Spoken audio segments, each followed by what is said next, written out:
Est-ce qu'on contrôle vraiment nos propres pensées? On a tous envie de répondre oui, n'est-ce pas?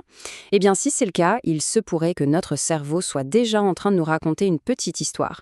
Parce que, en réalité, ce qui se passe là-haut, dans notre tête, c'est bien plus bizarre et fascinant qu'on ne le pense. Alors, tenez-vous bien. Voici un chiffre. 40. Juste 40. Qu'est-ce que c'est? C'est le nombre de bits d'informations que notre conscience arrive à traiter chaque seconde. On pourrait se dire, 40, bon, c'est pas si mal. Sauf que, attention, pendant cette exacte même seconde, nos sens, eux, bombardent notre cerveau avec 11 millions de bits d'infos. 11 millions. Le gouffre entre les deux, il est juste vertigineux. La question, c'est, mais où passe tout le reste? Eh bien, cette différence absolument colossale entre 40 et 11 millions, elle nous amène à une vérité un peu folle, mais fondamentale. L'expérience qu'on a du monde, notre conscience, ce n'est en fait qu'une version ultra éditée de la réalité. C'est une sorte de simulation, un film dont notre cerveau est le monteur en chef. Pour mettre ça en perspective, ça veut dire qu'on perçoit consciemment moins de 0,001% de toute l'information que nos sens reçoivent. C'est rien du tout, et c'est justement dans cet écart immense que notre cerveau devient un maître de l'illusion. Allez, on va aborder un sujet qui nous touche tous, le libre arbitre. Le choix. On a cette conviction profonde qu'on est aux commandes, qu'on décide. Mais ce que les neurosciences découvrent, c'est une toute autre histoire. Et là, il y a une découverte qui a vraiment tout changé. C'est une étude de 2008 qui a mis au jour une chronologie assez troublante. Imaginez, l'activité dans le cerveau qui correspond à une décision, eh bien, elle apparaît jusqu'à 7 secondes avant qu'on ait conscience d'avoir pris cette décision. 7 secondes. Et ce n'est pas tout. Le choix précis, lui, peut être prédit avec une grande exactitude 3 secondes avant même qu'on sache soi-même ce qu'on va faire. Ce que ça implique, c'est radical. Le sentiment de décider, cette petite voix qui dit « Ok, je choisis ça », ne serait en fait pas la cause de notre action.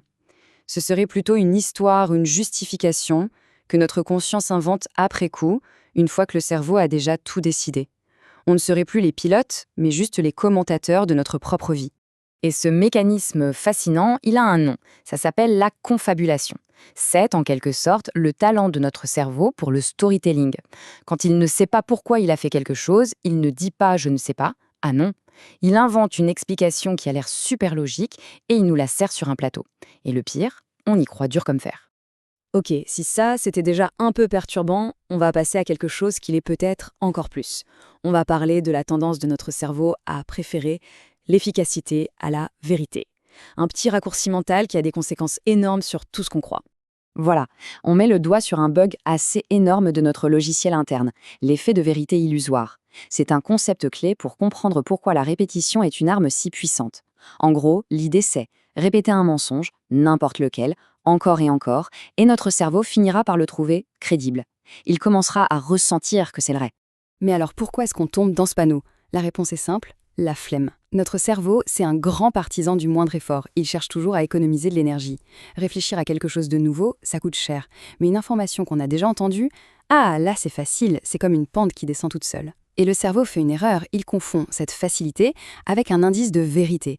Si c'est facile à traiter, ça doit être vrai. Voilà le court-circuit. Et c'est là qu'on touche au cœur du problème. Pensez-y. La publicité, la propagande politique, même les algorithmes des réseaux sociaux, ils exploitent tous, consciemment ou non, cette faille de notre cerveau. La répétition ne rend pas une idée plus juste, non, elle la rend juste plus familière. Et pour notre cerveau, malheureusement, c'est presque pareil. Alors quand on met tout ça bout à bout, des décisions qui sont prises sans nous, des histoires qu'on s'invente pour y croire, des convictions qui naissent de la simple répétition, une question un peu angoissante finit par se poser, non? Mais attention, le tableau n'est pas si noir, loin de là. Parce que, et c'est ça qui est génial, si notre cerveau est la source du problème, il est aussi la clé de la solution. Le simple fait d'être en train de parler de ça, de prendre conscience de ces pièges, c'est déjà le premier pas, et le plus important pour commencer à les déjouer. C'est vraiment là que tout se joue. Connaître ses propres bugs, c'est comme avoir accès au code source pour faire une mise à jour. La conscience, au fond, c'est ça. C'est cette incroyable capacité du cerveau à se regarder fonctionner, à observer ses propres tours de passe-passe pour ne plus en être la dupe. Donc, reprendre un peu le contrôle, c'est un travail actif, un peu comme une gymnastique de l'esprit. D'abord, juste accepter, reconnaître que ces mécanismes existent en nous tous.